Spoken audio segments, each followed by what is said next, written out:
ఏమైతే అయింది, భగవద్గీతని జాతీయ గ్రంథంగా ప్రకటించండి.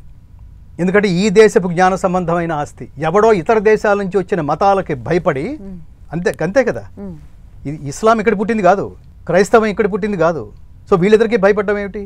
రెండోది ఏమిటంటే, నేను ఇంకొకటి బాధపడి నేను కఠినంగా చెప్పేది, సెక్యులర్ అని హిందువులకి పట్టిన జబ్బు పేరు, హిందూ రాజకీయ నాయకులకి పట్టిన జబ్బు పేరు, చాలామంది హిందువులకి కూడా పట్టిన జబ్బు పేరు సెక్యులర్. ఈ సెక్యులర్ అంటే లౌకికవాదాన్ని మీరు చెప్పక్కర్లా.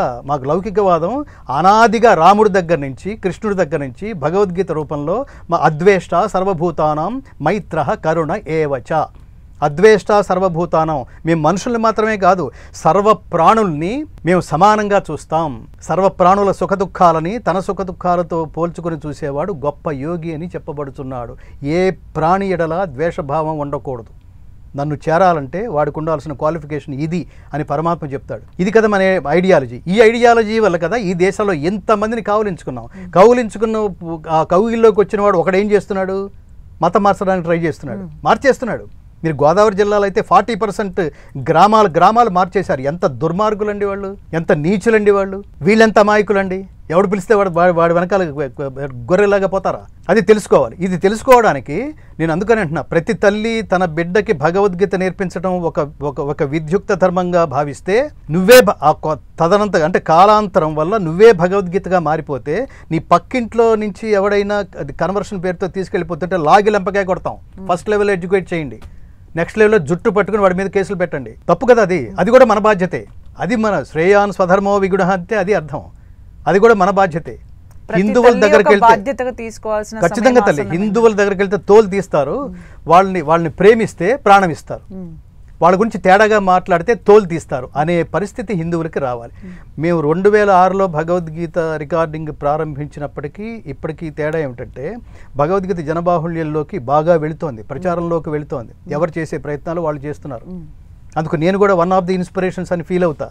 చాలామంది మాకు ఫోన్లు చేస్తున్నప్పుడు, ఆర్తిగా మా దగ్గరకు వచ్చినప్పుడు, మేము మాట్లాడుతుంటేనే ఎవరు మాట్లాడుతున్నారు, స్టార్టింగ్లో ఏమైనా ఛాలెంజెస్ అవి వచ్చాయా? అవన్నీ చాలా ఉంటాయమ్మా. ఆత్మహత్య సదృశమైన అనేక కఠినమైన పరీక్షలు మేము ఎదుర్కొన్నాం. డబ్బు లేక ఇందులోకి పూర్తిగా వచ్చి, అంతకుముందు అసలు ఆదాయ మార్గాలన్నీ వదిలేసి ఏమైతే ఏంది లేని ఇందులోకి వచ్చి తెగించి రావడం అంటాం.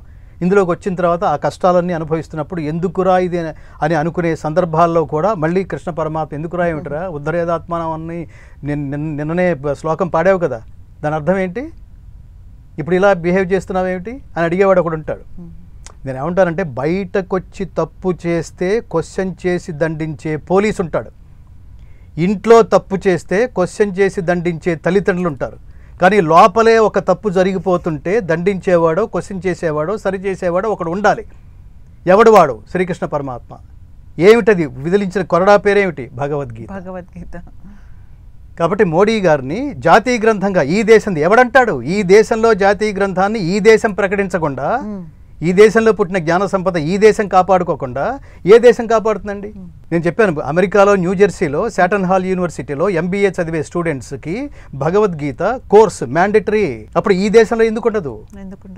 అట్లీస్ట్ దాన్ని ఏం చేయాలంటే, మీకు ఇంకేమన్నా భయాలు ఏమన్నా ఏడిస్తే, మీరు కఠినంగా ఉంటే అసలు భయాలు లేవండి, ఎవడేమంటాడో చూద్దాం. నేను ఇంకొక విషయం కూడా చెప్తాను సుమిత్ర గారు.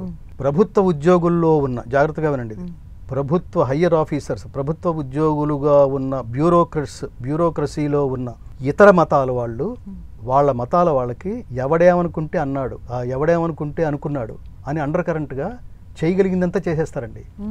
ఇదేమి సీక్రెట్ ఏం కాదు.